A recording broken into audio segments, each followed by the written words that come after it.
La victoire d'une des parties ne les intéresse pas. Ils veulent juste que la guerre continue. La mort d'un soldat est un drame, mais pour eux, c'est une véritable mine d'or. Messieurs, mesdames, installez-vous et bienvenue dans un nouvel épisode quand la finance rencontre l'histoire. Aujourd'hui, le sang coule et les grandes familles s'enrichissent. Préparez-vous, aujourd'hui on dissèque le concept de hedging et de taux d'intérêt abusifs. Leur histoire commence avec un cadeau du ciel. Le prince Guillaume est dans la merde. Napoléon arrive. Il confie son trésor à Mayer Amschel Rothschild, un jeune agent de change prometteur dans le ghetto de Francfort. Mais Mayer, ce n'est pas un coffre-fort, c'est un moteur. L'argent, il ne le garde pas, il l'investit. L'or du souverain devient son premier capital d'amorçage. C'est les débuts de la grande famille Rothschild. Chez les Rothschild, il y a une règle d'or, ne jamais dépendre d'un seul camp. Mayer déploie alors ses 5 fils dans les capitales économiques européennes. Londres, Paris, Vienne, Naples et Francfort. C'est là que se dessine la puissance de leur famille. Arrêtons-nous sur l'hedging. C'est une stratégie qui consiste à prendre des positions opposées pour neutraliser un risque. Ici, on parle donc de hedging géopolitique. La dispersion des 5 fils autour de l'Europe permet de protéger le capital de la famille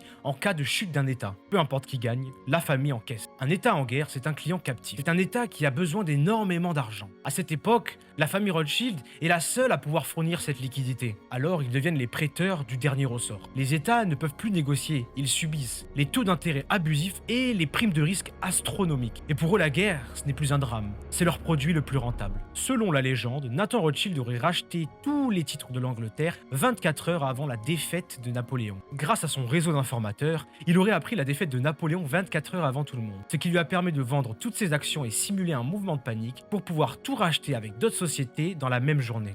En finance, l'urgence est une taxe sur l'impréparation et celui qui maîtrise l'information au milieu du chaos finit toujours par posséder le futur. A très bientôt pour un nouvel épisode.